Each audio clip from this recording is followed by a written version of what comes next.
Hello everyone, welcome to the Belt and Road Face to Face. Pakistani rice is one of the best rice in the world, and it's very difficult to eat the Pakistani rice with the chopsticks because each rice is separate it's not sticky. For rice, I think a lot of people, Chinese people, do not know that it's Pakistan rice are very good for people's stomach. Vietnam is also expected to export sugar to China. So compared with the sugar from Vietnam, what is the competitive advantage of Pakistani sugar? Hello everyone, welcome to the Belt and Road Face to Face. Our program is co-produced by China Economic Net and Wash News Television. I'm Wang Xiaotong from China Economic Net. Today I'm pleased to be joined in our studio by Dr. Sajid Khursheed, teacher of Canadian International School of Beijing, and Zhou Rong, Senior Research Fellow at Chongyang Institute for Financial Studies of Renmin University of China. Welcome. Thank you. Let's enter the first part, hotspot. The Chinese government has finally offered Pakistan market access for 3 commodities, rice, sugar, and yarn, worth $1 billion for the current calendar year, an official in the Commerce Division confirmed. The official site, rice shipments to China have already begun as part of the deal, which was agreed during Prime Minister Imran Khan's 4-day visit to China in the first week of November last year. Under the agreement, exporters have been allowed to ship 200,000 tons of rice and 300,000 tons of sugar, total value of $300 million to China in the ongoing calendar year. Moreover, the agreement also includes preferential market access for around $700 million worth of yarn. Okay, so as Chinese government has finally offered Pakistan market access for sugar, rice, and yarn worth $1 billion, so what does it mean for Pakistan, Dr. Sajid?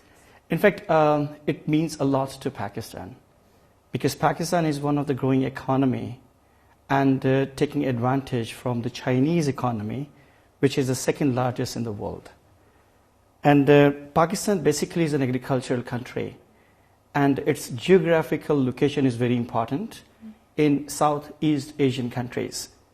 And the rice is an important, one of the most important agriculture in Pakistan, and exchanging or earning the foreign reserves for the Pakistan's economy. The Pakistani rice is one of the best rice in the world, and it's separate, it's long in fact, and whenever you cook the Pakistani rice, especially, you have a very special fragrance for that. And it's very difficult to eat the Pakistani rice with the chopsticks because each rice is separate, it's not sticky. And we are among the 5 top exporters in the world, among the rice especially. And this also gives a very beneficial advantage to the Pakistani rice exporters because to get the advantage and the concession by the Chinese government that they are giving to the rest of the Asian countries. And especially the 200,000 ton of rice is being exported to China in the remaining 9 months time. But this figure has to be expanded by the next year also. And this is done by our Prime Minister Imran Khan when he visited last visit. And we discussed these final things, that this has to be not only the rice, the sugar, and the yarn and other commodities in agriculture has to be expanded and exported from China, exported to China, and get those revenues. For rice, and I think a lot of people, Chinese people, do not know that it's Pakistan rice are very good for people's stomach. Of course, as you said, chow fan may not be popular because of is a different substance, you see. But on the other hand, we can see that will reduce what we say will increase 50% of Pakistan export toward China, and will just make the imbalance from 1 to 8.5 to 1 to 5. So Pakistan definitely will just reduce a lot of the deficits on the regard of trade with China. So this is very good things. And we noticed one news from the China ASEAN website. It is said that Vietnam is also expected to export sugar to China. So compared with the sugar from Vietnam, what is the competitive advantage of Pakistani sugar? In fact, the competitive advantage of an industry described in different terms. Someone that described the competitive advantage in terms of the production cost. Some that describe as the methods of production that could be used in different materials. Similarly, like economies of scales. But generally speaking, like the competitive advantage can be taken when the marginal cost of a certain product that we are producing may be different in other countries. So the thing is that these kind of things, if we are taking advantage from the things that we have in our resources and it's comparatively expensive in other country, that is one of the best options for getting the competitive advantage. Similarly, we are taking advantage from the Chinese farmers, textiles, and lots of other factors in terms of using the technology, in terms of transferring the skills. I remember like some of the projects, there are around more than 60,000 Chinese working in Pakistan in different sectors. And they're all like working very successfully. And they're trying to import like a lot of like even labor, technologies, and all these kind of stuff in order to get those advantages. One of my friends asked me, he's from Shandong, he's Chinese, and he asked me that I want to grow the garlic, the Chinese garlic in Pakistan. So what he wants is, he wants land. He wants local laborers. So if we provide these kind of things, and the Chinese investors, they're bringing all the technologies, investment, all of these, so I think it's a win-win situation. First, currently, the taste of your sugar are very different from the taste of Vietnam's, because your sugar compared with the Vietnam quite thick. Okay, yes. Yeah, but the Vietnam's is quite thin. Okay. So this is one different. And for the taste, Chinese people more like to enjoy the Vietnam's one rather than Pakistan's one. And we can say right now, the sugar in Pakistan is not in that kind of high quality like Vietnam's. Mm-hmm. And also in Vietnam, you know, that company, they are very not good, not only about investment, but also to multiple functions. They have multiple functions, even property and some others. For our Pakistani friends, I quite agree to your later points. Should import more something like food, sugar, and some agricultural products, processing machinery from China. This is number one. Second, just do speed up the transfer of Chinese mature technology to Pakistan. Third, joint venture. If we do that, in the future, we will have more comparative advantage over Vietnam on the regard of sugar. And you are using definitely a less quantity as compared to a thin sugar using more quantities. Mm-hmm. So generally speaking, like it's a good advantage, and the taste definitely is different. Mm-hmm. Yeah, we can have a more processing technology to not necessarily to just export such sugar to China, but more processed sugar to China. Required. That's why like we are lacking of these kind of things, that the technology and the processing, the fertilizers, all these kind of things that has to be trained to all farmers, and then they can have a lot of like 72 million hectare of area can be used to just grow this sugar cane. Yeah. Let's get to the Vash studio to see what they are concerned about. Pakistan किशारकारी मुल्कन दोएं दोस्ती मुल्क पाकिस्तानी किशारी चीज़ाने हिफाजत बंदोबस्त बेकना Pakistan export गेश बुत का ए बाबता चे कनक बीबी. First, just let me just change the idea, not made in Pakistan or made in China. Why not made in CPEC? Made by CPEC. Yeah. So this is, so we should encourage more small and medium levels joint venture between Pakistan and China. Secondly, as we mentioned before, import more machinery. Just update our current the machinery. Right now it's being used in Pakistan. I mean for processing agricultural product or food or sugar, whatever. And another thing, just speed up the technology. transfer. Transfer. So this is That's something. right. Thank you. I definitely agree with the professor's point of view, because we need a long-term plan. This is, as we discussed, it's just a starting, but we have to take these kind of measures in a long run, in years, for example. Like China has developed a 2025 Made in China vision. Similarly, we do have a vision in our country, but I think in these two countries, both the Beijing and Islamabad, cooperate with each other. Like we need to transfer the technologies, and we need to train, we need to establish some institutions where we can teach those farmers and exporters to boost the entrepreneurship. As the professor mentioned, we need to get the access of the small and the medium enterprises coming to this business and then expanding a lot at as much as possible. Yes. So these kind of, we need to participate in both countries' exhibitions, so the people should know about the product's awareness. The people should know about what we have, and similarly the Chinese products, the entrepreneurs, they should come to Pakistan and participate in the exhibitions. So in that way, that both of these countries can take the comparative advantage even. Welcome to the Belt and Road Face-to-Face. Implementation of the PPA is even more important and more pragmatic. And similarly, if the Pakistani exporters have access, China is a huge market, of course. Is one of the biggest market. Like every country want to have a business and trade with China. We, Chinese government, has already considered that we are in different phase of the development. So do some compromise. How to realize that vision and how to effectively further reduce the trade deficit between the two countries? You are watching the Belt and Road Face-to-Face. Let's enter the second part figure.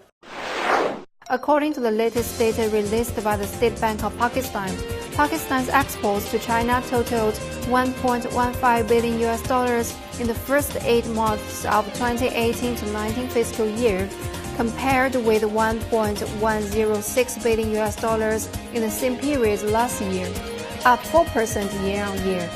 Pakistan's trade deficit with China shrank by 11.93% to $5.478 billion, compared with $6.22 billion in the same period last year.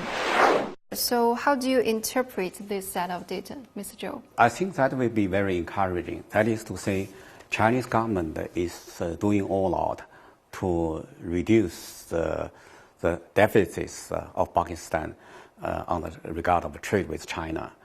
Right, we all know that it's after 7 years we see friendly talk. Finally, we reach agreement. Something about 313 products can be reduced to zero duty. Especially, we know 67% of Pakistan products. 90% of Pakistan product export to China, and 67% Chinese product export to Pakistan has reduced to zero duty. That's very encouraging. Okay, I think, Excellency, you understand that we, Chinese government, has already considered that we are in different phase of the development. So do some compromise. You know, the government is one thing. Government has to just consult with the enterprises whether they like to do some more concession. At this time, anyway, finally, that PPA will be inked by the end of this month. One Prime Minister come here. I think that is something we need to cheer for both Pakistan and China. Exactly. And also some other things. Implementation of the PPA is even more important and more pragmatic. So how to realize that vision and how to effectively further reduce the trade deficit between the two countries? Definitely, it will help in both ways, because if the Pakistan reducing free kind of we already discussed about the Pakistani exporters are getting advantage of the free concession, like the other Asian countries are getting. And similarly, if the Pakistani exporters have access, China is a huge market, of course. Is one of the biggest market. Like every country want to have a business and trade with China, and we being as the two close friends, like iron friends, and that's definitely benefiting for both of the countries and the people. Specifically, like in order to promote the controlling, like different things, why not we have a borders collections together, and we have like a very close people's connection, not only the governments even. Yes. So imagine that all of these things are increasing day by day, and gradually the trade deficit will definitely one day will be almost nil. Turkey Republic always enjoyed some deficits from China because Turkey always import less and import more and export less to from China. But the solution is Turkey just import a lot of the middle products, make it to the end product to re-export to European country. We, Pakistan, can do the similar things.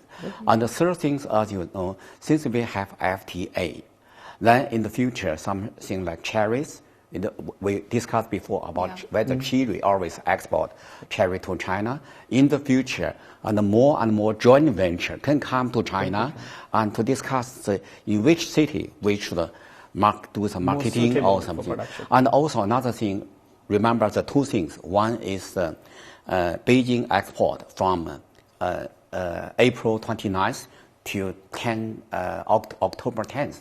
This is the longest one. This morning, Turkey's government, Turkey's trade minister came here, just began their launching. They have the big section of Turkey's garden, I think, displayed. Not only used as a display of the demonstration of that is the most important. They will use as a platform for discussion of the bilateral trade. So I think Pakistan also need to use all opportunities, not only the summit of this time Belt and Road, of course, but also that is what I say, the Beijing export and also Shanghai export, import-export, you see. Use all these opportunities, come to China, understand China, to know which is the best things for us to market in China. One of my friends here in Pakistan, from Pakistan, he's in Beijing, and he's importing the Pakistani dental surgical equipments, because the surgical equipments in Pakistan is very famous. And we are exporting all over the world. He has got a very huge market, and he almost participated in each and every exhibition all around China, and having displayed their products, importing from Pakistan in Beijing. He's in Beijing. Which products? The dental equipments, surgical equipments. Very, very famous. Not only very famous, and the dentist, your dentist level are higher. Exactly. Yeah, that's really true. Right. So, I mean, these kind of things are not official, but it should be the part of the CPEC, in fact. And should let everybody knows about it. Exactly. Now let's get to the WASH studio to see what they are concerned about. Pakistan और चीन तिजारती तावान कमियां में दोए मड़ादारे मेहमान चेश और दात कना. Yeah, talking something about sugar export from Pakistan to China, I think Excellency we also need to just consider some items, something like liter discount, transportation, and insurance about shipment and some other thing, and also processing payment, you see. And for a lot of consideration, not only say that, Pakistan should export everything, whatever they want to export to China, but we should pinpoint some concrete matter. So make, as you said, make it planned, well-planned, and step by step, gradually, and to enhance Pakistan's capacity of exporting more products to China. I would like to add one more thing. Like many people, they wanted to do or start some kind of businesses and trade between Pakistan and China. To some extent, I have got this feedback that either from either side, the procedures and the rules should be easy enough and make it easy for the people. Like we are, like for example, the entrepreneurs, and we wanted to start business and bilateral transactions between you, Pakistan and China. So the rules by the government should be easy for the people, so they can do easily. For example, the rice. We have to like process, it's a huge process to polish it, and if the rice is not long enough, we just separate it. And there are machines there. So that's why the export quality is extremely different. Definitely each and every country have their own quality standards. We need to meet those standards, that's for sure. But the documentation stuff, the taxation systems, and all those things which be the part of either in Pakistan for Chinese importers or in China for Pakistani importers should be easy enough. Welcome to the Belt and Road Face-to-Face. This is bamboo plant. I bought it last year before about 9 months. Actually, I like. The Pakistani student Yasin said he likes to plant some plants in Pakistan. Plant bonsai is the only plant in art. Pakistan is a bonsai society. This is really true, but people in China who stayed in Pakistan neglect that. You are watching the Belt and Road Face-to-Face. Let's enter the third part, culture. Bonsai is China's outstanding traditional art. It is the epitome of nature's scenery. It is a comprehensive modeling art that integrates garden cultivation, literature, painting, and other art forms. Pakistani student Yasin, who is studying and living in China, loves Chinese bonsai. Let's watch a short video.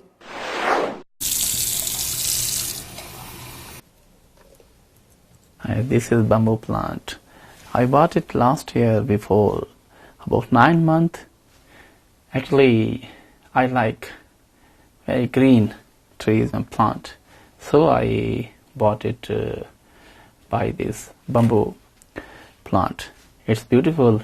Every time when I came from my office, my lab, when I see it, I look happy. I feel very relaxed, and I take care of it. I feel very pleasant to take care of it. Really, after one week of watching it, I clean it and necessarily take care. The Pakistani student Yasin said he likes to plant some plants in Pakistan. So is bonsai popular in Pakistan also? Yes, almost not Yasin only, but everybody likes plants, right? Chinese in the world, Pakistanis. And plant bonsai is the only plant in art, in plants category, in the world that has to be done very critically and very smartly. And you can imagine that the people, they bought the bonsai plants for home, for offices, whether it's a bit expensive there, also here expensive, it's not that much. And you can imagine that in Pakistan there is a bonsai society.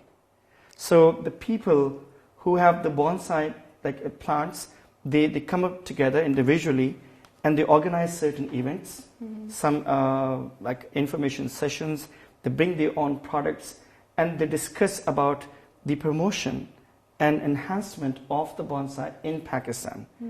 And of course, like if you're talking about, it's a huge concept about the Chinese more than 2,000 years ago when the concept was started. And as compared to the other plantation, the bonsai needs a really special care. And you can say they need to pay attention. We can plant a bonsai by the seeds, but we need to wait 30 years for that. It takes a long time. And for fertilizers, for drainage of water into the container, because it's planting into the container, that's basically the concept. And that lighting effects and all of these things has to be taken care of very carefully. Yes. Can I just add something? First, I think a very important information, I think that is Mr. Sajid told us. Pakistan is a bonsai society. This is really true, but people in China who stayed in Pakistan neglect that, ignore that kind of things. I really noticed that some of the market, I found a lot of people just show their bonsai. But of course, the name of that may be different, something like a plant, something like that. Let's talk something about China's bonsai. We just saw that we say that the Penjing, the Chinese name is Penjing. We call that bonsai, it's an English name. This is number one. Number two is divided into five schools. Such as Guangdong, you see, is from the south, and Shanghai and Wuhan, some others, you see, from the north. Even from the north, there's another four different schools. Bonsai in China, we just put it in the way that is a combination of cultivation art as well as plastic art. That's right. Plastic Artificial and natural. Yeah, that is artificial beauty and natural beauty right. put together. That's this right. is number one. Number two is we just put it into three ways. The first one is a Shumu bonsai. Shumu bonsai is a tree bonsai. Tree bonsai, we select certain kind of plants. Of course, there should be the dominant one in the middle, and with certain kind of earth and some other thing. Of course, it's a fertilizer or something.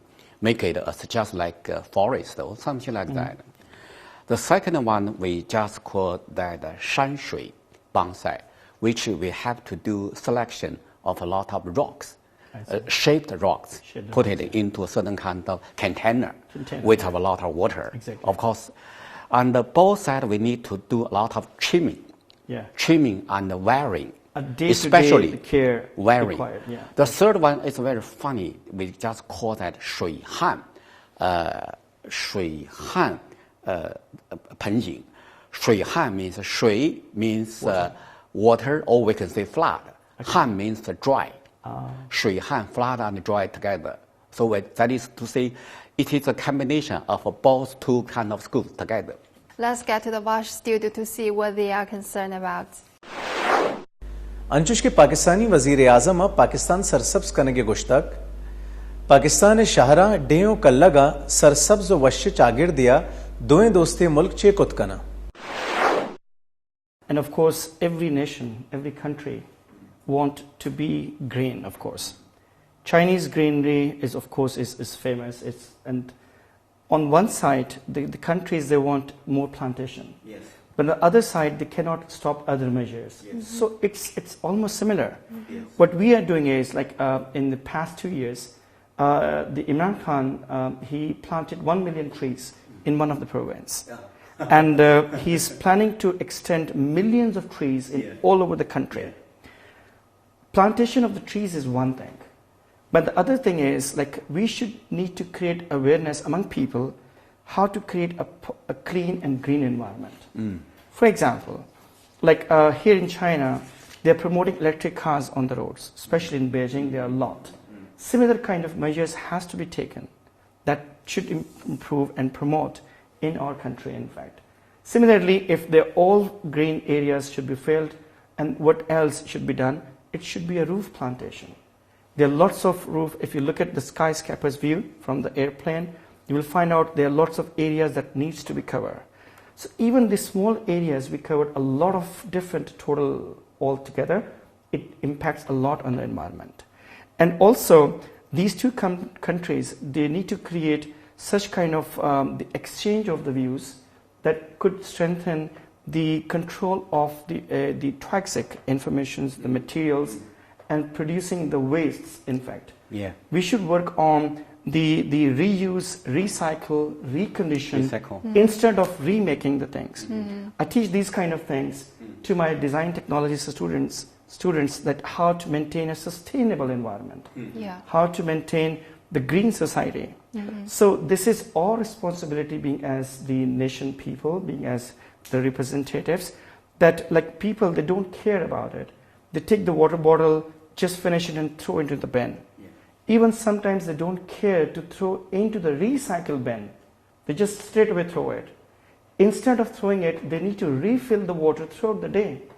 So imagine that how much, just look at the Taobao, for example.